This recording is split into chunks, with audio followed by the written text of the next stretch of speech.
श्री स्वामी समर्थ. मी doctor Snehal Ravindra Ghuge. मी काल जो Panegaon chairman Shivaji Sanap यांचा व्हिडिओ टाकला होता, त्या व्हिडिओनंतर पहिल्यांदा 1.5 वर्षानंतर माझ्या सासऱ्याचा मला फोन आला.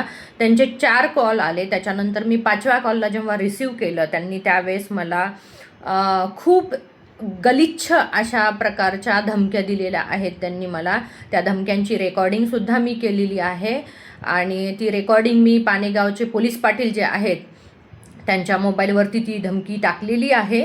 आणि राहिला प्रश्न ती सोशल मीडियावर टाकण्याचा, ती पण मी लवकरच सोशल मीडियावरती सुद्धा टाकणार आहे. ह्या लोकांनी जेव्हा हा व्हिडिओ टाकला, हा व्हिडिओ मी डिलीट करावा यासाठी हे लोक मला अशा प्रकारे धमक्या देऊन दबाव टाकण्याचा प्रयत्न करत आहे. खूप अश्लील अशा धमक्या त्यांनी मला दिलेल्या आहेत.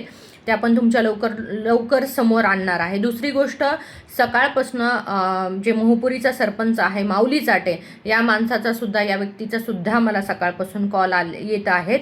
तर त्यांचे कॉल मी उचलले नाही आहेत. याच माणसाने चेअरमन शिवाजी सानप याचा ऐकून आधी पण मला खूपदा धमक्या दिल्या होत्या आणि तोच माणूस मला सकाळपासून काल व्हिडिओ पानेगावचे चेअरमन जे शिवाजी सानप आहे त्या माणसाचा व्हिडिओ टाकल्यापासून सकाळपासून मला मोहपुरीचा सरपंच जो आहे माऊली चाटे ह्याचे सुद्धा पुन्हा मला कॉल येणं चालू झालेलं आहे. आणि अजून एक पानेगावचा कोणीतरी व्यक्ती आहे, तो पण मला कॉल करतो. त्याचं नाव मला माहीत नाही आहे, पण त्यांचे नंबर मी सेव्ह करून ठेवलेले आहेत. तुम्हाला एवढंच सांगू इच्छिते की माझ्यावर व्हिडिओ डिलीट करण्यासाठी हे लोक दबाव आणत आहेत, मला वेगवेगळ्या प्रकारच्या धमक्या देत आहेत. जर माझ्या आई वडील भाऊ आणि आमच्या चौघांच्या केसाला जरी धक्का लागला तर ह्या लोकांना मी माफ करणार नाही. आणि मला माझ्यावर अन्याय करून हे मला पुन्हा धमक्या देत आहेत. सगळ्या गोष्टी खऱ्या असताना सगळं जगाच्या समोर आणलंय मी, सगळं विथ प्रूफ समोर आणलेलं आहे.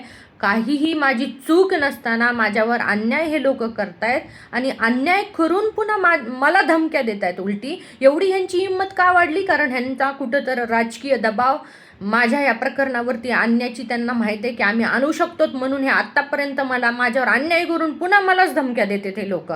जर माझ्या आई वडील भाऊ आणि माझ्या केसाला जर धक्का जरी लागला तर मी मग मुख्यमंत्र्याच्या दारासमोर जाऊन बसणार आहे. कसा मला न्याय भेटत नाही तेच मी बघते. ह्या लोकांना एवढा अन्याय करून हे मला धमक्या देतात उलट्या, आणि ते पण एवढ्या अश्लील धमक्या.